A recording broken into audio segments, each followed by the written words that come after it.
banger, j'ai kiffé.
Et aussi les gars, pour information, si on a beaucoup de leurres comme ça en emballage, c'était parce que c'était l'anniversaire de Pablo.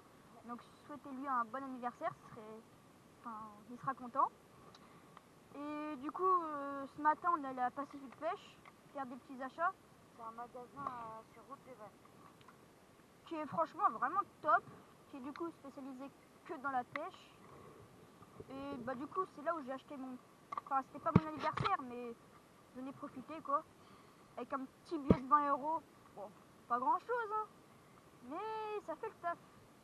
Un crankbait comme ça de chez Evoque, franchement j'aime bien. Et aussi je me suis acheté, je sais pas si vous connaissez, des worms. Pour le black bass à vue ou même d'autres sortes de poissons. Mais surtout le black bass. Et on l'a emmené aujourd'hui. Parce que après, si ici ça donne pas grand chose, on va se déplacer sur un étang communal de la même ville à Malville. Cet étang-là, il est très très dur à pêcher parce qu'il y a des... Comment ça s'appelle? Des jussies partout vraiment dans l'eau. Pas ici, hein, dans les... Non, pas ici, mais dans l'étang fédéral où on va y aller peut-être. On va y aller peut-être. On va y aller peut-être. On coupera. Désolé si on n'est pas sérieux, c'est qu'on se stresse un peu parce qu'il y a des gens qui passent à côté de nous. On coupera. On n'est pas trop allé. Bonjour. Merci.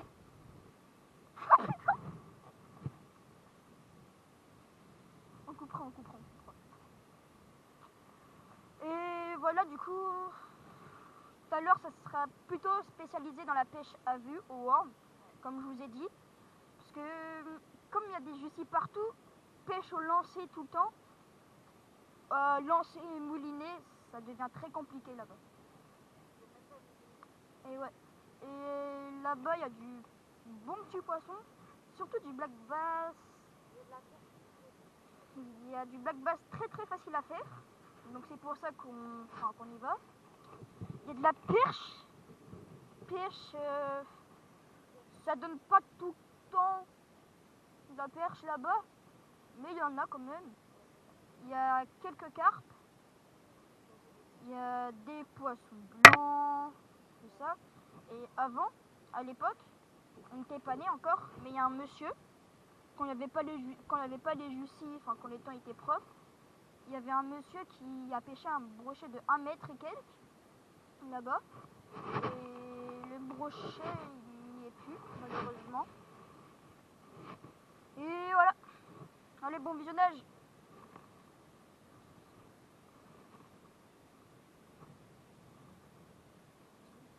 Moi, je vais sur un...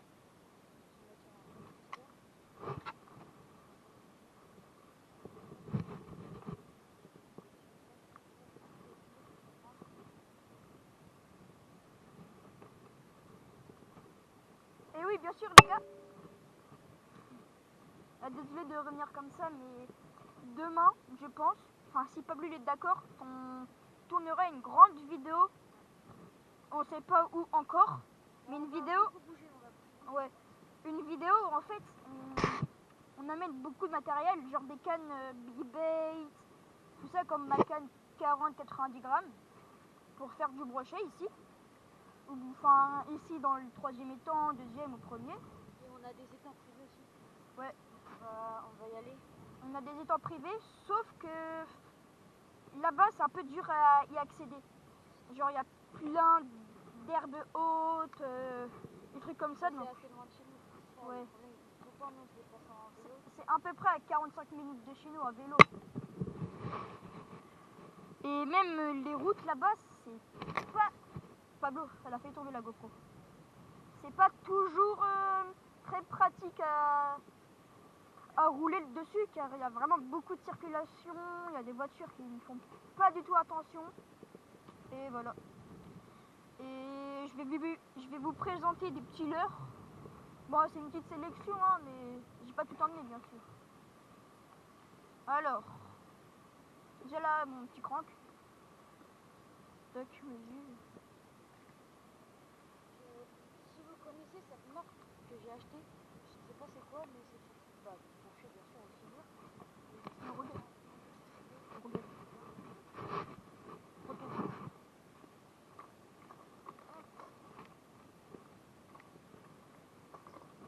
Alors voilà les gars, ça c'est une sélection d'un jour où je suis allé pêcher tout seul sans filmer.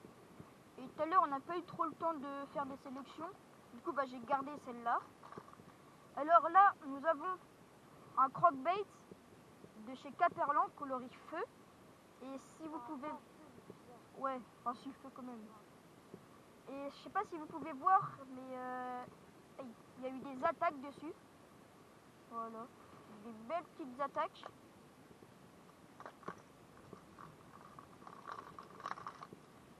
Alors là, nous avons un Rogue Vibe texan.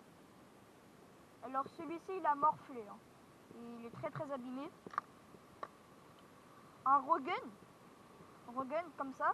J'ai eu vraiment des belles attaques. Tac. Et je sais pas si vous connaissez, mais c'est dans la boîte pour des... Enfin, spécial brochet, mais pour les débutants. Ça fait... Putain, la GoPro. Ça fait depuis longtemps que je l'ai, mais j'ai toujours gardé. Voilà les gars, du coup j'ai repris mon leurre là. Il était passé dans une feuille. Parce qu'avec ce vent là infernal, c'est vraiment compliqué. Désolé si vraiment ça fait pas des... Enfin, si je m'accroche, des trucs comme ça, mais c'est vraiment pas toujours facile. Voilà donc Pablo, je crois qu'il est passé sur une grenouille. Si je dis pas de bêtises. Ici les grenouilles c'est vraiment pas mal. Parce que si vous pouvez voir, il y a beaucoup de nénuphars dans cette zone là. Parce que là-bas, tout au fond de cet étang là, il n'y a vraiment pas de nénuphars. C'est vraiment impressionnant comment il y a une zone démarquée de nénuphars. Franchement, waouh. Non vraiment. Tu t'es fait couper.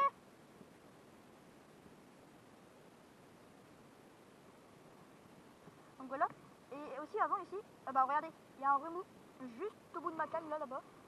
Ici un jour, j'ai emprunté la grenouille de Pablo et mince, j'ai balancé la nénuphar et je me suis fait attaquer 3 fois par un gros brochet. Et malheureusement, je n'ai pas du tout réussi à le ferrer. Car vraiment, c'est dans les nénuphars, les trucs comme ça, c'est vraiment une galère. T'es coupé? Alors t'as réglé fini là? Non, mais je suis en train de filmer. T'es sûr que t'as pas cassé? Ouais, c'est vrai. Ah bah, Pablo il vient de se faire couper. C'était avec la grenouille, c'est ça? Ah bah, je vous ai dit une bêtise, c'était pas avec la grenouille, c'était avec la grenouille. Et là, bah du coup, comme je l'ai conseillé, il va mettre la grenouille. Franchement, très très bon choix. Allez, on retourne là-bas du coup. On va aller de l'autre côté de l'étang. Il est vraiment pas mal cet étang, mais moi j'aime bien cet étang, mais il est un peu trop profond à mon goût. La pêche dans cet étang-là est vraiment compliquée.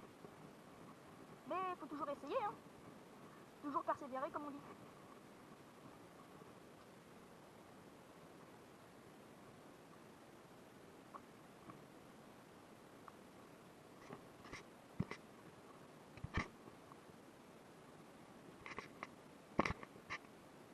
aussi d'ailleurs les gars, dans les lames vibrantes, ça c'est vraiment très très bien.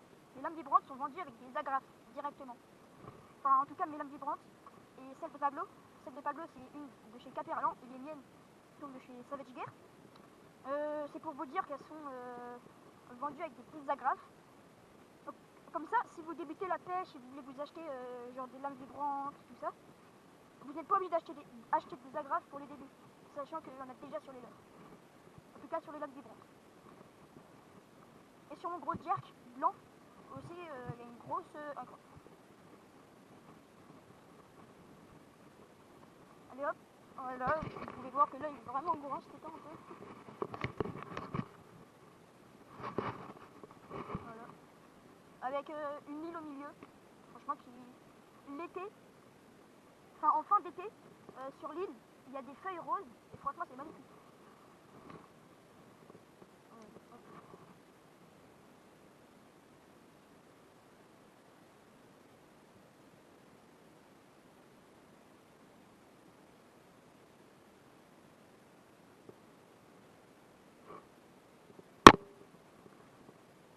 Ah, du coup Pablo là il s'était coupé malheureusement. Pourtant il avait un bon fluoro. Je sais pas si vous voyez l'animation du leurre là. Je pense pas car c'est assez loin.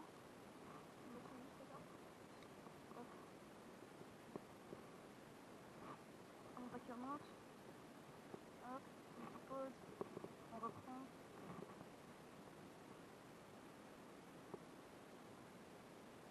Et les gars, ce leurre là, notre crankbait, il a une particularité. Enfin, on peut l'animer en linéaire. Si vous ne savez pas ce que c'est dire linéaire, c'est lancer et mouliner, tout court. Mouliner sans faire de coups de canne ou des choses comme ça. Ou sinon, on peut faire avec des coups de canne, comme si c'était un jerk, pour sortir un peu le côté orange de son ventre. Je sais pas si vous captez. Ça, on va faire des petits à-coups comme les jerks. Voilà, comme les jerks. Sinon, linéaire. Tout simplement, donc voilà, je vous mets le moulinet juste en face pour voir linéaire. Et là, petit à-coups, hop. Je vais pas m'acharner sur cet étang là. Là, je vais aller sur le bord de cet étang là. Parce que comme je vous ai dit, il est vraiment pas simple à pêcher cet étang. C'est vraiment galère.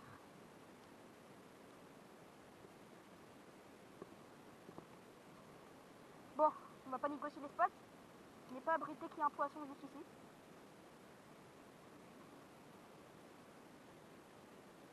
On va mouliner lentement car c'est une petite zone. On va passer plusieurs fois. 2 ou 3 fois. Voilà, ça pour les énerver.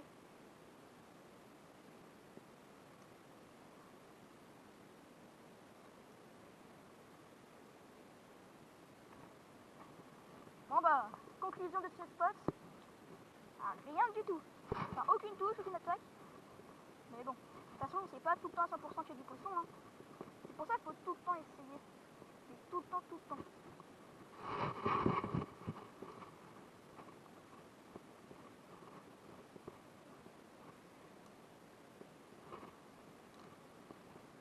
On va éviter de se mettre dans les nénuphars.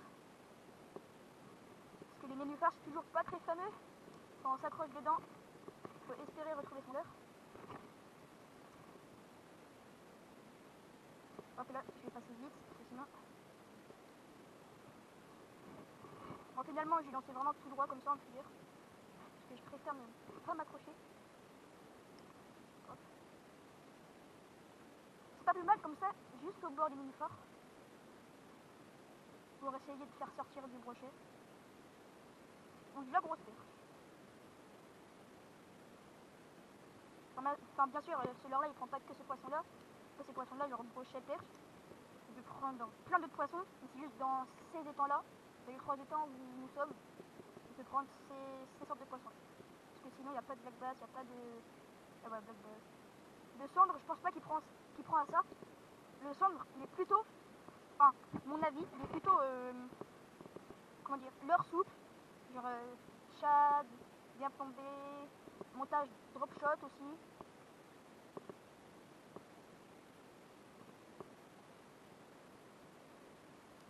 C'est juste devant là, à l'entrée. Hop. Ah bah j'en ai fait bouger hein. Je sais pas si vous avez vu le petit remous.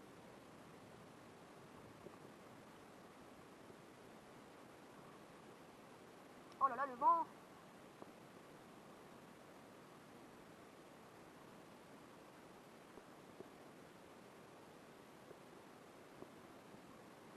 Allez, peut-être revenir après. Je vais voir.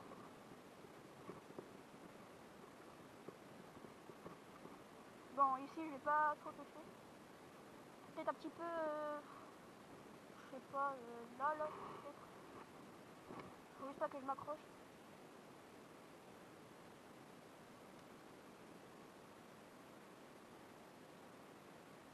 Parce qu'encore on n'est pas à l'abri qu'il y ait du poisson.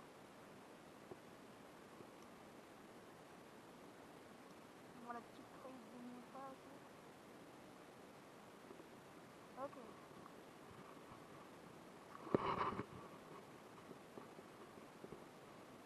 Voilà, donc là, il y a Pablo juste en face, là-bas. Je vais essayer de vous le montrer. Donc là, il pêche à la grenouille. Il a changé de stratégie. Alors, je lui ai conseillé.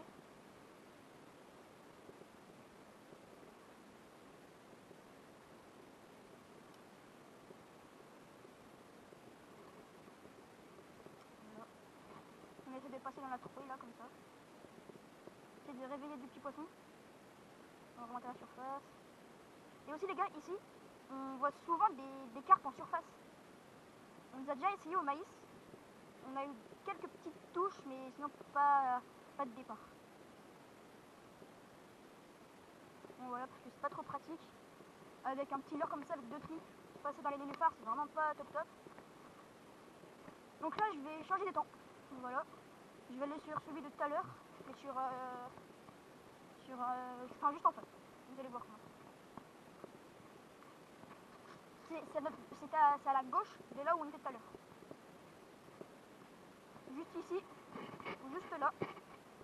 On va commencer ici. Et aussi les gars, c'est là où on est allé chercher le flotteur. Comme on vous a dit au début de la vidéo, je crois qu'on est allé chercher un flotteur dans l'arbre.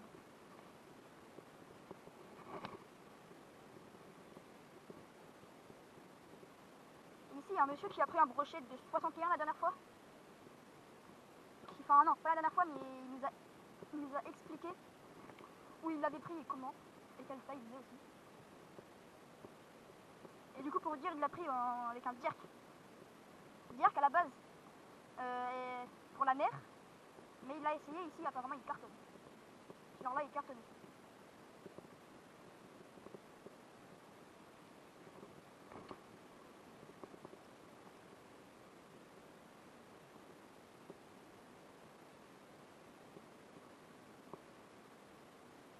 Et aussi, on essayera de faire une vidéo avec Sam Fishing.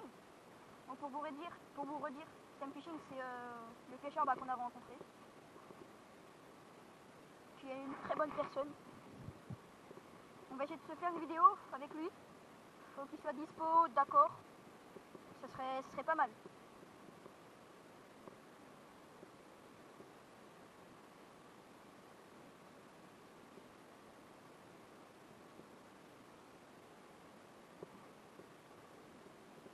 On va essayer ici. Hop.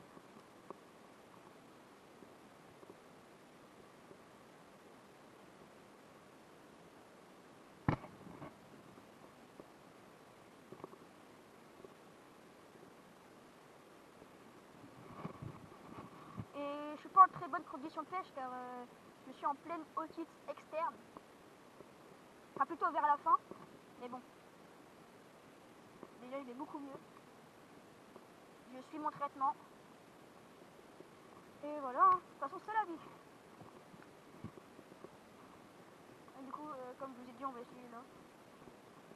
Et si on a de la chance, on peut voir des écrevisses sur le mur en béton. Ouais, bah regardez. Ici il y a une écrevisse.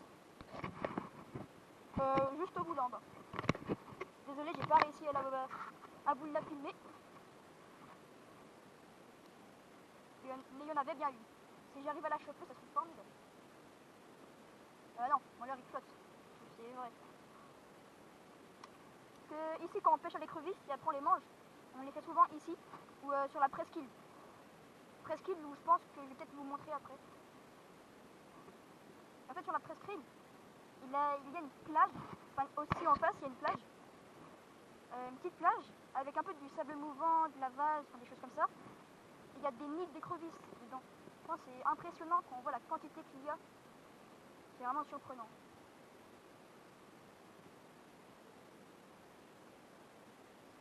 Ici, à cet endroit-là, il n'y a jamais eu beaucoup de brochets. J'ai jamais vu trop de brochets ici. Mais il faut essayer. Ici, il y a surtout du... Parce que aussi, on pêche pas qu'au carnassier et tout ça. On pêche aussi au poisson blanc, à la gaule. Vous savez, la gaule Kedaku. Parce que franchement, ça me fait plaisir des fois de pêcher au montage tout simple avec un bouchon, un hameçon, un asticot ou un verre au bout. Ouais, un asticot ou un verre au bout. Et des petits plombs. Regardez, là il y a une écrevisse qui m'a pris. Vous la voyez?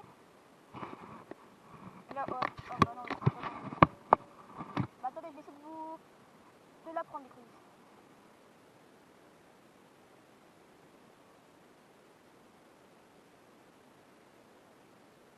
Bon bah, elle veut pas. Dommage. On aurait pu faire un gros geste pour les cons. Du coup là, comme je l'ai dit, on va se retrouver à l'étang communal à Talweg, pêcher de basse à vue. Donc on va se retrouver là-bas, à l'étang de Talweg.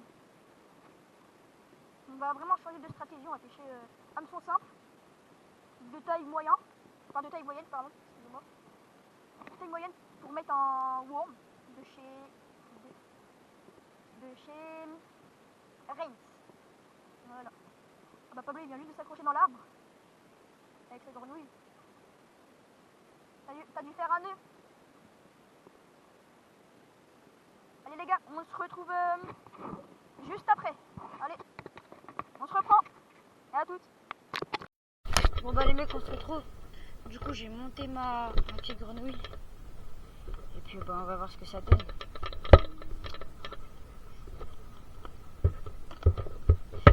Hop, allez go, on y va.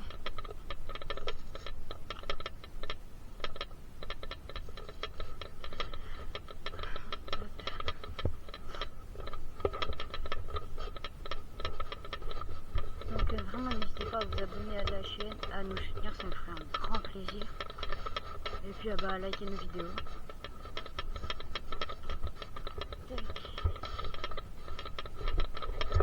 On va se mettre là. Excusez-moi.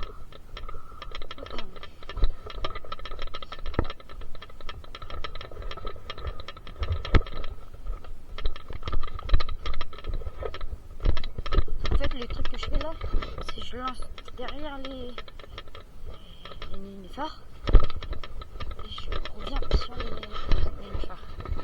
Vous allez voir, c'est une place hyper facile.